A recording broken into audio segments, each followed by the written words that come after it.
Hello and welcome to Pushing Back, Ukraine Daily Brief. As the war enters its 903rd day, these are the main developments from the past 24 hours. The update from the General Staff of the Armed Forces of Ukraine. Russia has lost approximately 596,950 troops in Ukraine since the beginning of the war. The number, which has not been independently verified, includes 1,330 casualties over the past day.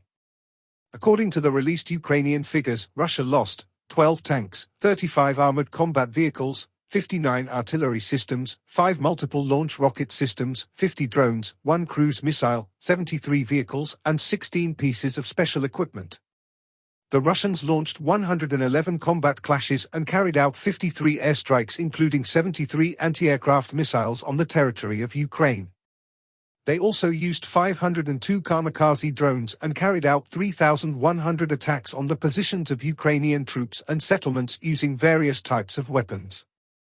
In its latest intelligence update, the UK's Ministry of Defence reports Ukrainian forces have successfully penetrated 10 to 25 kilometers deep into Russia's Kursk region over a 40 kilometers front. Russia's initial defenses were weak, leading to disarray. However, they have since reinforced the area and are building new defenses to stop Ukrainian advances. The UK's Ministry of Defence also published a map showing the situation on the ground. The circles show a grouping of forces, while the arrows show a likely Russian attack.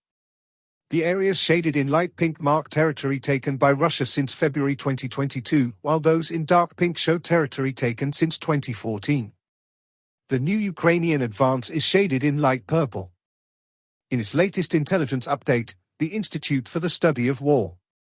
Ukrainian officials are taking steps to consolidate and coordinate the management of ongoing Ukrainian operations in Kursk Oblast while continuing to highlight Ukrainian advances. Russian mill bloggers claimed that Ukrainian forces continued advancing in some areas in Kursk Oblast amid a generally slower tempo of Ukrainian operations in the area. Russian forces are maintaining their relatively high offensive tempo in Donetsk Oblast, demonstrating that the Russian military command continues to prioritize advances in eastern Ukraine even as Ukraine is pressuring Russian forces within Kursk Oblast. The Kremlin and the Russian military command are creating a complicated, overlapping, and so far, ineffective command and control structure for the Russian response to the Ukrainian incursion in Kursk Oblast. The delayed establishment of a complicated Russian command and control structure in Kursk Oblast continues to highlight the fact that the Kremlin failed to plan for the possibility of a significant Ukrainian incursion into Russia.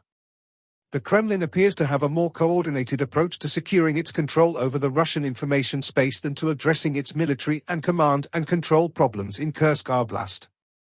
The Kremlin is likely trying to hastily create a new information space that predominantly features coup-d'etat Russian mill bloggers and established Russian state propagandists. Ukrainian forces are reportedly using Western-provided equipment in Kursk Oblast but remain limited in their ability to strike Russian military targets within Russia with Western-provided weapons. Ukraine is organizing the creation of a humanitarian corridor through which to evacuate Russian civilians who are impacted by the ongoing Kursk operation, filling an apparent vacuum left by the Kursk Oblast administration and fulfilling international legal requirements for the evacuation of civilian populations. The Ukrainian General Staff reported that Ukrainian forces successfully conducted drone strikes against Russian air bases in Russia on the night of August 13 to 14. The Russian government submitted a bill on August 15 to lower the admission age for the Russian Volunteer Society for Assistance to the Army, Aviation, and Navy of Russia from 18 years of age to 14. Russian forces recently made confirmed advances in the Pokrovsk and Toretsk directions. In Zelensky's nightly address he spoke about 3 key areas. Firstly, military operations and advances. Commander-in-Chief Syrskyi reported on key defense areas, particularly Toretsk, Pokrovsk, and the Kursk region. Ukraine is advancing in Kursk, liberating over 80 settlements, including Sudja, and replenishing its exchange fund with captured Russian soldiers. Priority supplies and focus are directed toward areas with the most intense Russian attacks. Secondly, prisoner exchange and confidence building. The strategy for returning Ukrainian prisoners from Russian captivity was presented. He instructed relevant agencies to transparently share information with the public and involve civil society organizations representing the families of captives to build trust.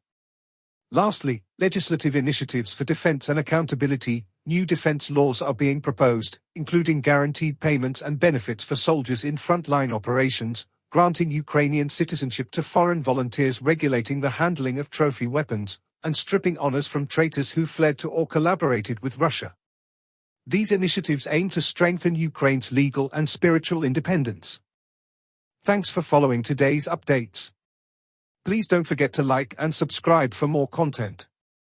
We'll return tomorrow with the latest news on the ongoing conflict.